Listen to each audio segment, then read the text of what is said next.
Vocês sabem que não é a primeira vez que eu sou presidente do Brasil. Eu votei pela terceira vez para governar o meu país. E, graças a Deus, eu tive muita sorte nos meus 2 primeiros mandatos. E, graças a Deus, eu estou tendo sorte no meu terceiro mandato. Eu sempre compreendi que economia não tem mágica. Você não inventa economia.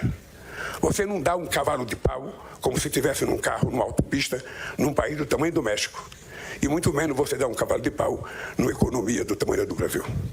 É preciso que a gente tenha, primeiro, sensibilidade política de como que a gente vai dirigir os acontecimentos que nós queremos que aconteça no México e no Brasil. E eu defini algumas coisas na minha vida. Primeiro, eu não sei se vocês estão lembrados, a primeira coisa que nós conseguimos aprovar no meu governo, nesse terceiro mandato, foi um arcabouço fiscal. Porque era preciso garantir ao povo brasileiro, ao mercado e ao mundo que a gente iria ter muita estabilidade, muita responsabilidade fiscal. Depois, eu defini que a gente precisaria ter estabilidade econômica. Para que a gente tivesse estabilidade fiscal, estabilidade econômica, a gente precisaria ter estabilidade política. Para que a gente tivesse esses 3, a gente precisaria ter um 4º componente, que é a estabilidade social. E para ter todas essas 4 coisas, era preciso ter uma 5ª, que era a estabilidade jurídica. E a última era que a gente tivesse um governo com muita previsibilidade, que ninguém fosse pego de surpresa com medidas feitas nas caladas da noite. Uma conversa muito franca com empresários brasileiros, com empresários de outros países, para que a gente pudesse oferecer ao Brasil a serenidade e a tranquilidade que o país precisava para ser governado. Vocês sabem que eu votei a presidência do país e todo mundo achava que o Lula ia voltar muito nervoso para governar o Brasil pelo que tinha acontecido comigo, pela canalice que fizeram comigo durante um determinado tempo.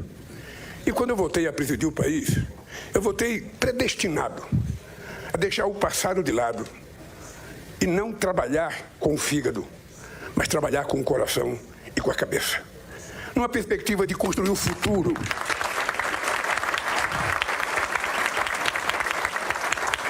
Numa perspectiva de construir o futuro com base nas coisas boas que aconteceram no passado, sem levar em conta as coisas ruins que aconteceram. Porque não é possível você governar com o fígado. Não é possível você governar com ódio ou rancor de alguém.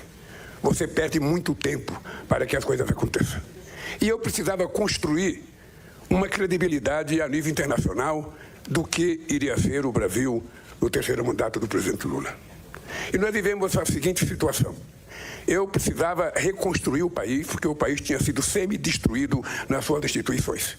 Nós precisamos recriar alguns ministérios, nós precisamos fazer concurso público para colocar o ministério e precisamos reconstruir milhares de obras que tinham sido paradas. Só para vocês terem ideia, só em obras de escola e saúde eram 6.000 obras que tinham ficado paralisadas naquele país.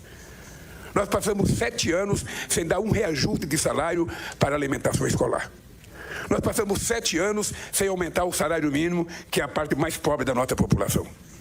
Nós passamos 7 anos sem reajustar a bolsa de estudo feita pelo Ministério da Ciência e Tecnologia, coisa que é muito importante pelo valor da tecnologia, sabe, no desenvolvimento de um país.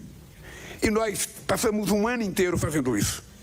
E eu tinha encontrado com a diretora-geral do FMI em janeiro, no encontro do G7 em Hiroshima, e ela, com a certeza absoluta dos grandes burocratas internacionais, ela me disse, olha, Lula, a economia do Brasil vai crescer 0,8% esse ano. E eu perguntei, com que base você fala isso? Qual é o critério? Ela falou, o critério, o estudo, as pesquisas que nós fizemos, com quem que vocês conversaram? Você precisava ter conversado comigo, ter conversado com a Haddad, ter conversado com as pessoas que fazem parte do governo agora, porque a gente vai crescer mais do que isso, porque a gente precisa crescer mais do que isso. E vocês sabem o resultado, nós crescemos 2,9%. Eu, se fosse comerciante, eu diria 3%. Aumentava 0,1% para poder ficar um número exato e mais forte. Mas vocês pensam que com isso o pessimismo terminou? Não. O mesmo de sempre resolveram dizer que a economia brasileira iria crescer apenas 0,9%. O máximo era 1,2%. E agora, todo mundo está surpreso porque a economia brasileira pode crescer 3,5%. Não é um crescimento excepcional, porque o Brasil já cresceu a 14% ao ano. O Brasil já cresceu a 10%. Eu deixei a presidência da República em 2010 com a economia crescendo 7,5%. Não é um crescimento extraordinário, mas em função da realidade da economia mundial hoje, é um crescimento muito virtuoso e ele é resultado de muito trabalho.